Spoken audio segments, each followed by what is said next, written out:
I'm not pulling out of my driveway. We all know what that means. It's time for the drive to work, coronavirus edition.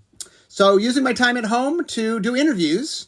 And today I have Yoni, who is the lead designer of Strixhaven. Hey, Yoni. Yoni Skolnik. Hey. Hey, Mark. Thanks for having me on.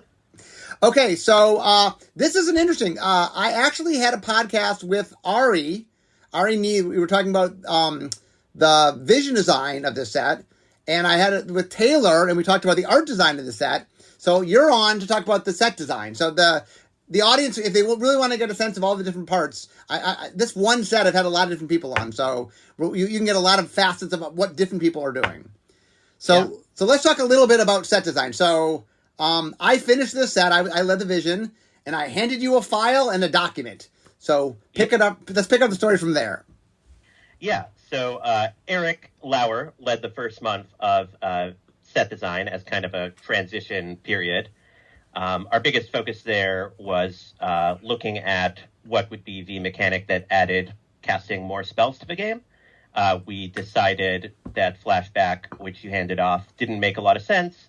We wanted to save it for Innistrad, and we felt like doing it in both sets wasn't something that felt right. So we kind of got right away to looking for a thing to replace flashback with, which ended up being Learn Lesson. Okay, how did you get to Learn Lesson? How'd you get there? Like, what process got you to there? Mm-hmm. Yeah, I think we just had a meeting or two to kind of brainstorm a lot of ideas. Eric and I both kind of separately pitched something in the space of Learn Lesson, and then we reconciled our ideas. I know Eric had been inspired partially by we considered using a similar mechanic in Kaladesh, which you may have talked about before. Called Invention. It was Inventions. Yep. Was the name of the mechanic. Getting artifacts out of your sideboard. And it seemed to make a lot of sense for instants and sorceries. Instant sorceries have a lot of narrow effects that make sense living in the sideboard.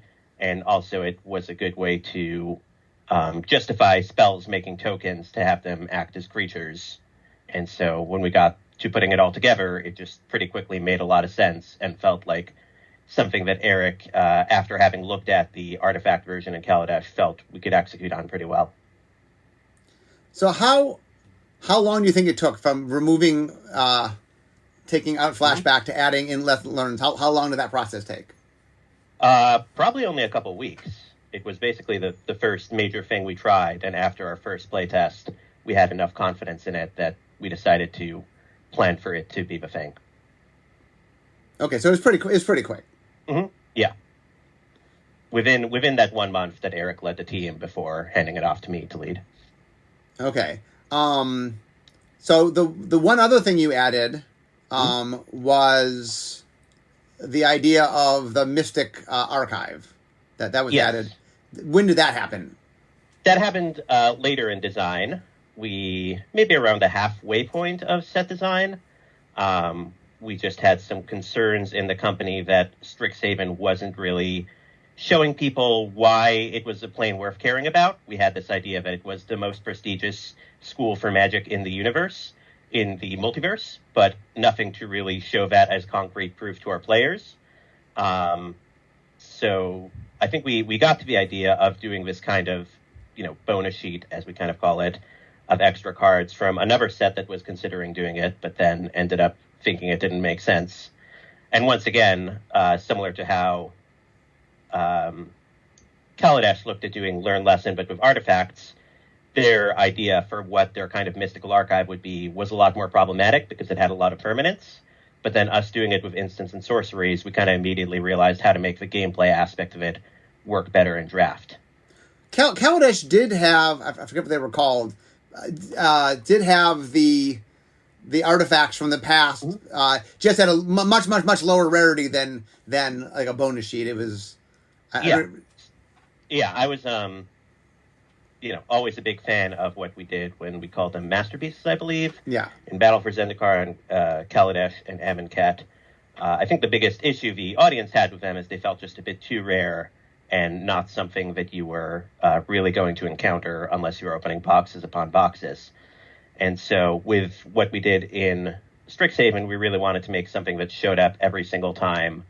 And, there was a lot of work to look at different drop methods and different methods of distribution, especially since we had already kind of figured out what we wanted to look like, and we were halfway through the process. We wanted to find something that wouldn't totally upend the format and would allow still a lot of focus to be on the stuff that was going in Strixhaven. And we found this method of having all of the uncommons, which you get 2/3 of the time, be cards from Standard that people would already be familiar with and would have lower impact in limited games than all these iconic, rare, and mythic cards we wanted to bring back from throughout Magic's history. So I want to tackle that. One of the big challenges, I think, one of the things about vision design is I come up with a really grand idea and then I give it out to somebody to actually make it work, right? And so one of the really big challenges, I think, of this set was making instants and sorceries matter in a big way. That it's something we've talked about forever, but it was a really big challenge. So let's talk a little bit about the vision design gave you some tools, and some tools you had to build on your own, but what was it like to make that work? I think that, we got in the handoff, we kind of decided to keep that Magecraft was the main thing that was compelling you to put these extra instants and sorceries in your deck. We liked that each school would have its own reasons for caring more or less about instants and sorceries and what their own Magecraft effects would have. The most challenging part of getting it to work was that Magecraft as an ability just adds a ton of complexity, being triggers on the board that can happen multiple times in a turn or at instant speed on your opponent's turn. Your opponent is always aware it's something that could happen. And so designing the set around those abilities meant we had to be very careful with what other cards did that were complex and on the board. I think a lot of our reasoning for iterating on schools in various ways was making sure we were giving them ways to express their mechanics and their school identities in ways that weren't adding too much complexity on top of the Magecraft and tons of instants and sorceries environment. So what is a concern that as someone who has to build the set that maybe the average player doesn't even think about, but what problems does carrying about instant sorceries? What do you have to solve? Let's see. I'll say as an example of what I was just talking about. For example, for Witherbloom, we got pretty quickly to it's about life gain.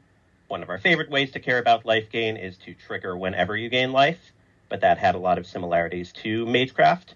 So we had to look for abilities in Witherbloom that care about life gain, but aren't adding a bunch of triggers to the board.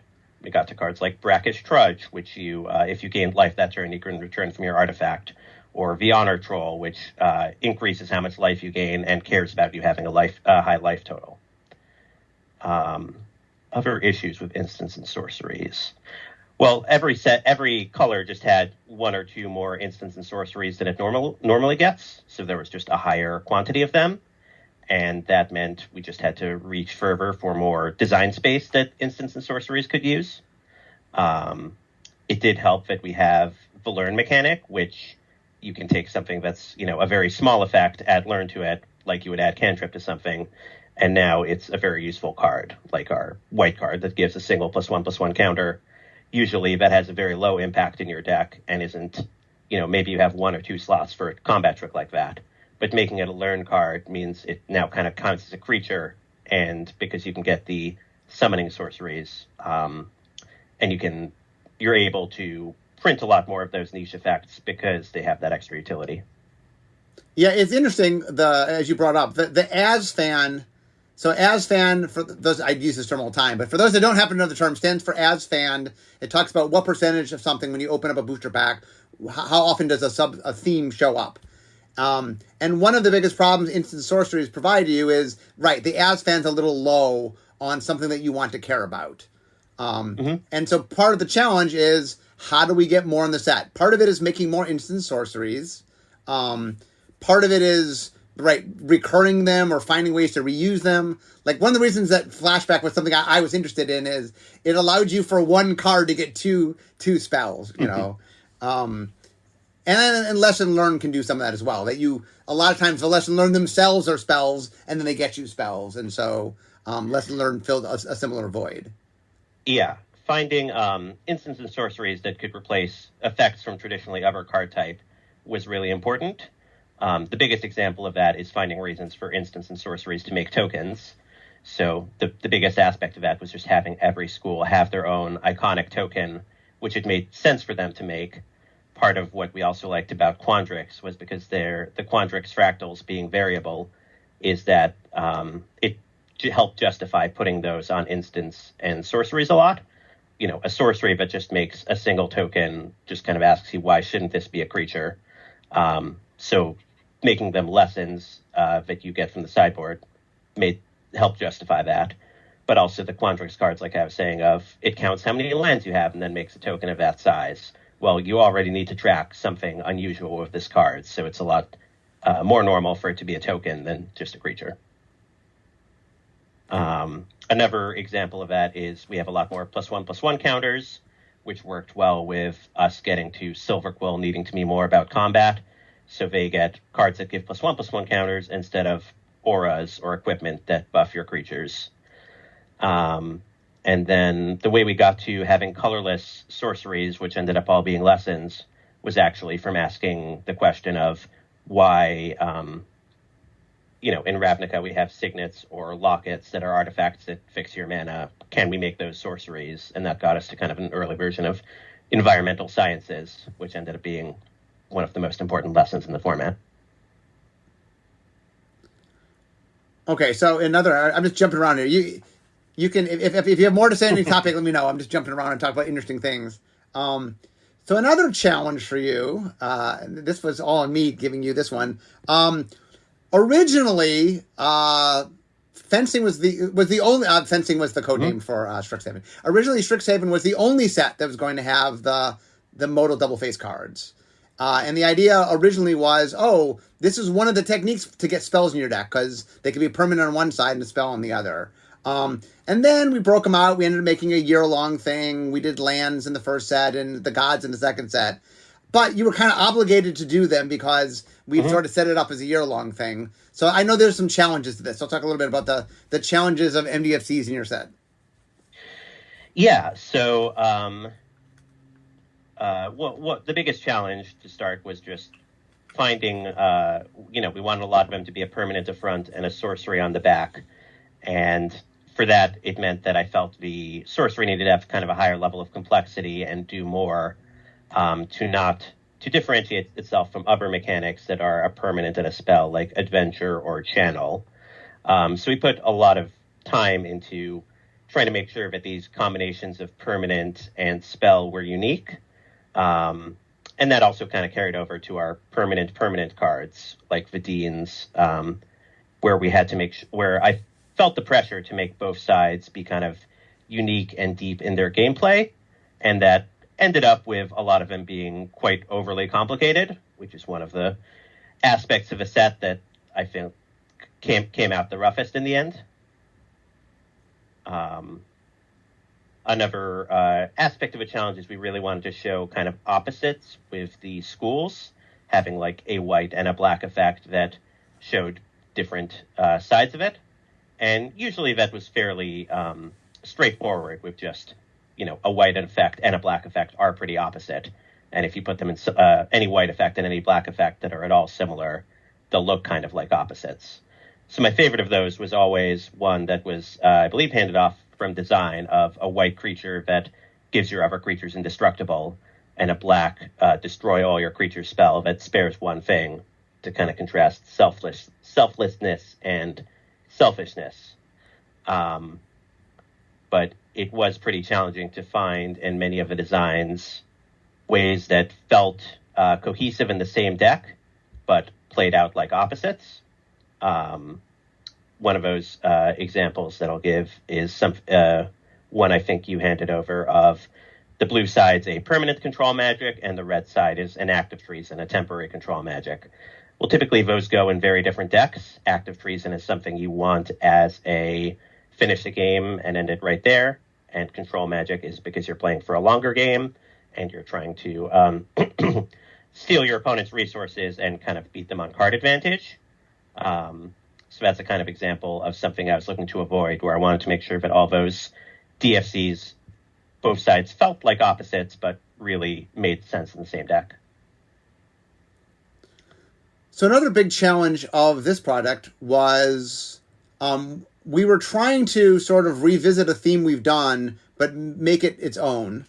And so clearly Ravnica had established sort of the model of the faction set. And this set was trying to sort of reclaim that a little bit. It was a 2-color faction world, but it was trying not to be Ravnica. What challenge did you, what were the challenges of not being Ravnica for you in building the set? Mm-hmm.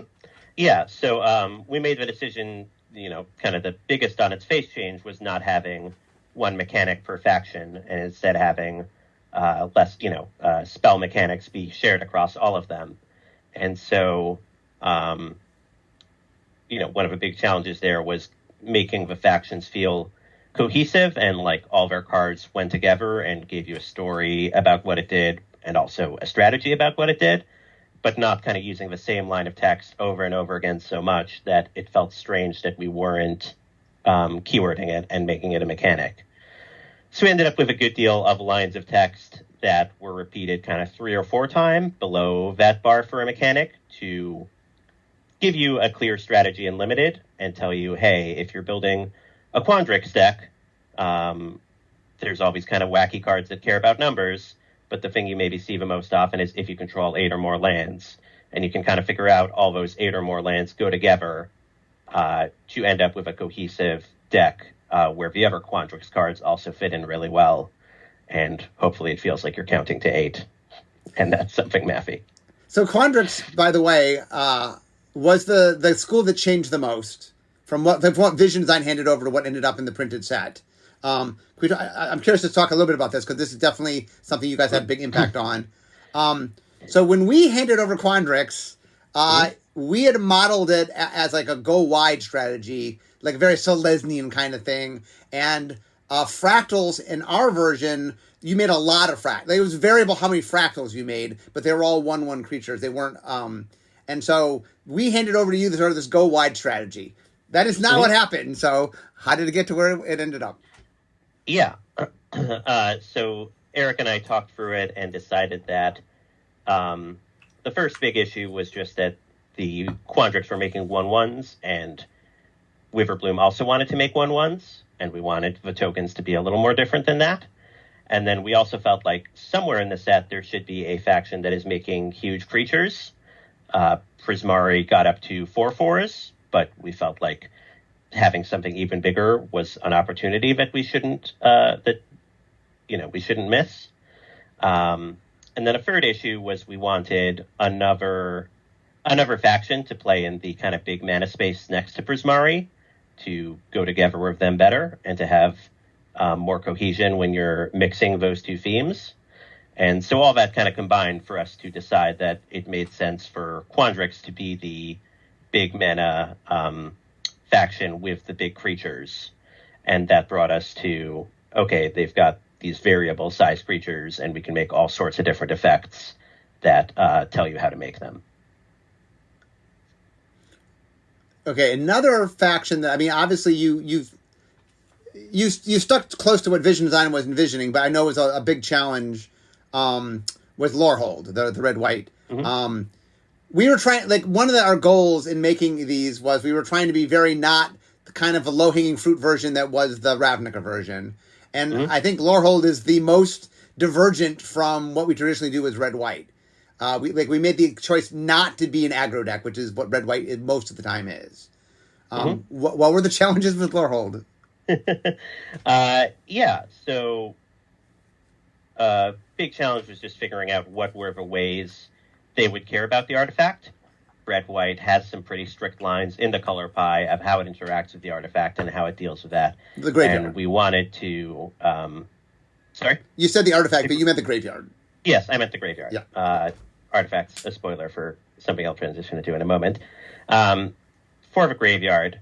And so finding those lines of text was challenging. We found a few things that I'm very happy with. My favorite is the get a card back of 4 different card types: instant, sorcery, artifact, enchantment, since red and white can each do some of those pieces. But getting back just one of those cards isn't really enough on its own. But when you combine it all, it makes for kind of a unique package. And then also leveraging the whenever one or more cards leaves your graveyard text to work with some of the recursive elements that we were aiming at giving red-white. We didn't want to kind of go all the way to making it a control deck. We felt that was a little bit too big of a departure for red-white, so we're always aiming it as kind of a more mid-range attrition deck that has these aggressive spirits and this spirit of tribal strategy to transition to attacking your opponent and ending the game. But if that didn't work out, then it had these graveyard recursive methods to kind of make the game go long. One thing I think that worked out great that I'm happy we did is I made sure Corey Bowen, leading the commander team, knew that he could take factions in different directions than we did in the main set. So always it was important. It's about history. Graveyard's an aspect of it. But Corey's team also brought in artifacts as a thing for Lorehold to care about, which very much makes sense for the history, to kind of give them more they can do in Commander, where them caring about Graveyard just couldn't really possibly compete with the way other colors care about Graveyard in Commander. Another good example of that is, I think, with Silver Quill, where for Limited, we felt Silver Quill needed to be the aggro faction, and it kind of, we tweaked Revive to have that make sense and gave them the theme of +1/+1 counters. But in Commander, that wasn't especially compelling, and they sort of got to a unique point of it being a politics Commander deck where they had all these effects that care about interacting with your opponents and helping pit them against each other. And I felt that was another great way to show a faction off in a different light that totally felt cohesive with the flavor and worked alongside a lot of the cards in the main set, but had a very different core mechanical identity. Yeah, I know that it's interesting for us in Vision Design. Silver Quill was one we struggled the most with. Like, we knew we wanted to be the aggro, because since red-white wasn't going to be aggro, it made the most sense for black-white to be aggro. But, like, trying to make sense with what Silver Quill creatively was, like, it took a lot of time to make all that package come together. But I was happy with how it sort of the end result came out when it was all said and done. Okay, so there's two ones we haven't talked about yet. So let's go on to Prismari. So the challenge with Prismari from our end, which I handed off to you, was we were trying to not be the Ravnica Guild, and the blue-red Ravnica Guild is about spells. So there's some big challenges there. Yeah. I think pretty early on in Vision we landed on they're going to cast big spells.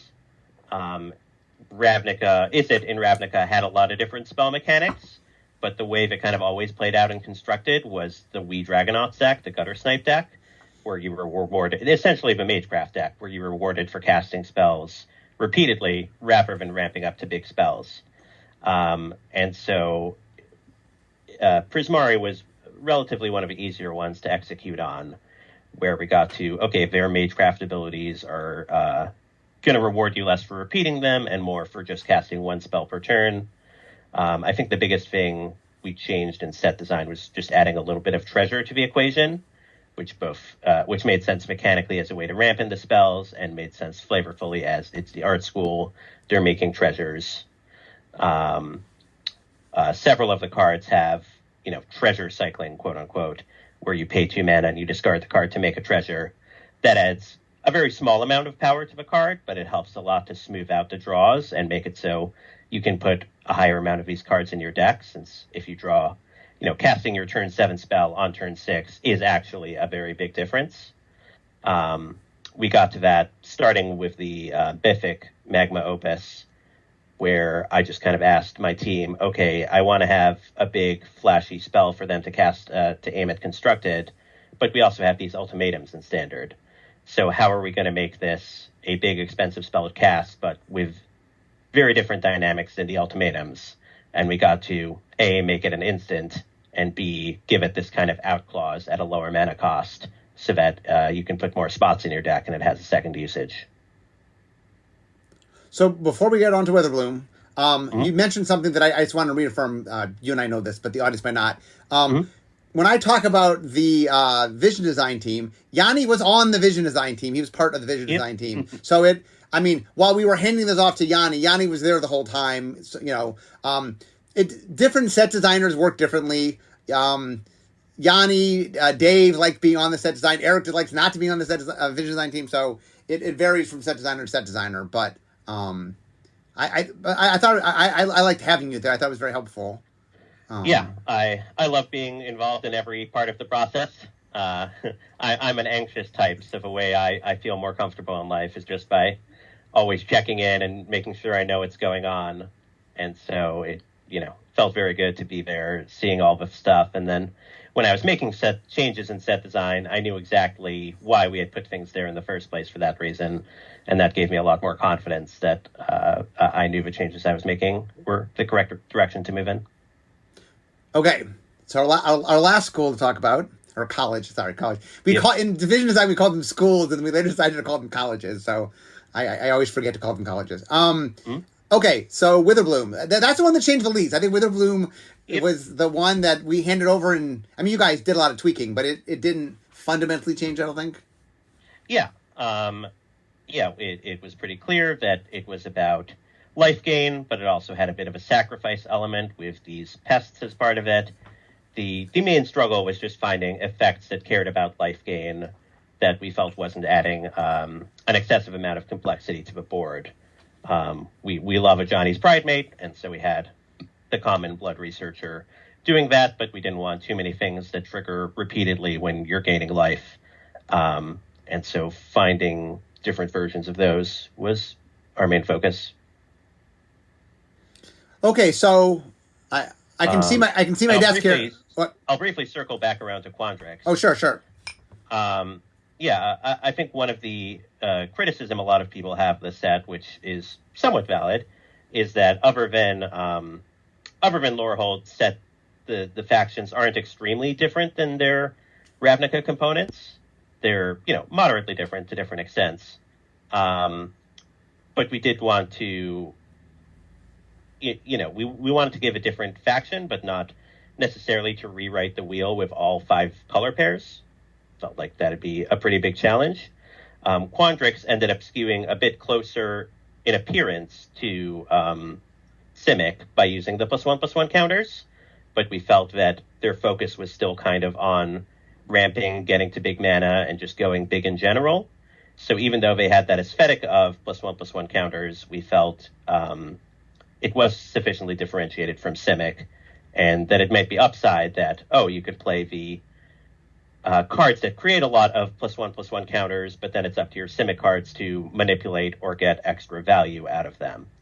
And we also felt that, green-blue so often is the color pair of just draw a bunch of cards and get a bunch of mana and go big. And we were kind of happy to have this actually be the first green-blue faction that was really about that. It's kind of always the unofficial theme of green-blue, draw a bunch of cards, get a bunch of lands, go big. And we liked it for Simic. We were kind of making it official when before it had just been +1/+1 counters, weird biology, wonky stuff. I do want to point something important that you're mentioning is if we had made a set where we took every of the colleges and just went as weird as we could go, if Lorehold was the base of which all of them worked, it would be really disorienting.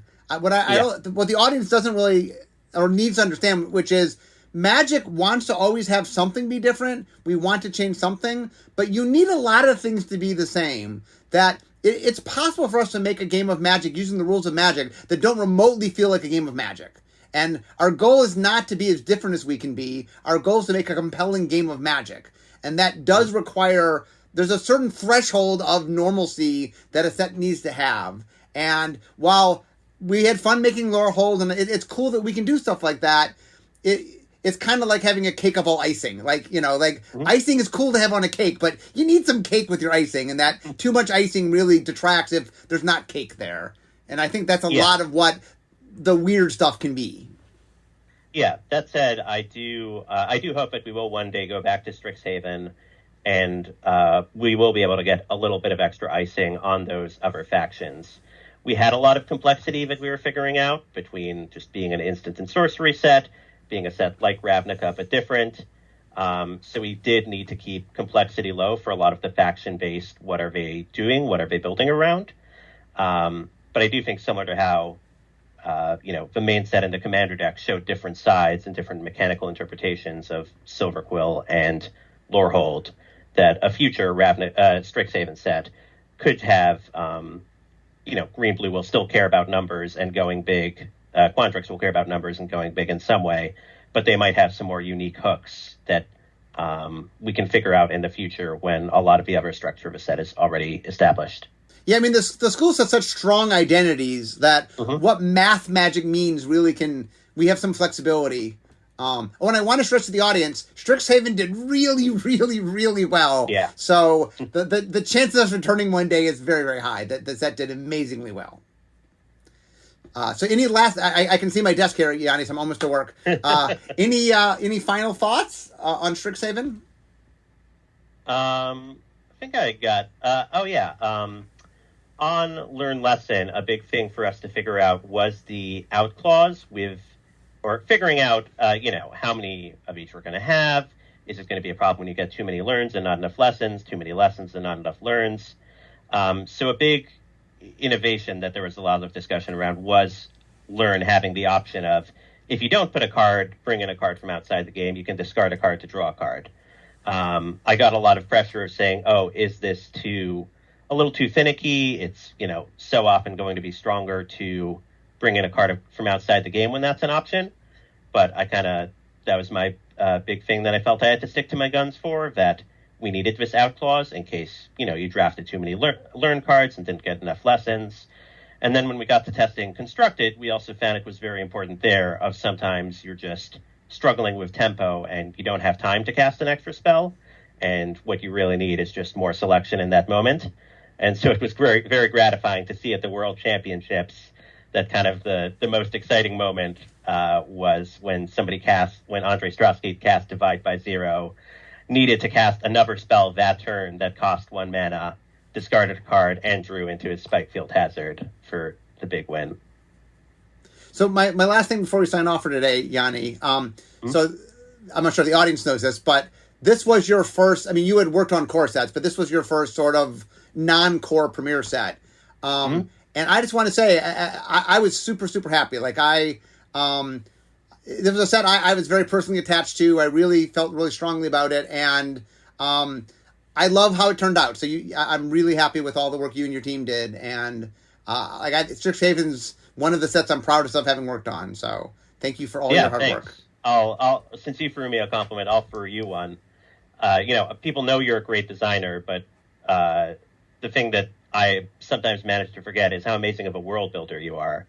And on Strixhaven, the idea of it's a magic school, but they're actually learning life skills like math and history. It really is kind of a unique thing you brought to the table. And I'm just so impressed that, people had speculated, is Strixhaven going to be just like every other book I've ever read about a magic school? And it's really not. It's such a unique world. And it ended up there because you had this kind of thing that both gave it such an interesting creative bent and a great mechanical grounding of we get to do math magic and we get to do history magic. So thanks for that. It's one of my pet peeves of all that kind of, it's why don't they ever study math? They're always studying potions and things. Don't they have to know math and reading and writing? And so. But anyway, so thank you so much, Yoni, for joining us today. This was a lot of fun. I obviously I love talking about Strixhaven. This is the third interview I've done it. So if you haven't listened, by the way, to me and Ari talking about vision design, or me and Taylor talking about the art direction, it's a great compliment to me and Yoni talking about the set design. So please give those a listen. And thank you so much for joining us, Yoni. But I can see my desk, so we all know what that means. Means this is the end of Drive to Work. So instead of talking magic, it's time for me to be making magic. Thanks, Yoni. And all of you, I will see you next time. Bye-bye.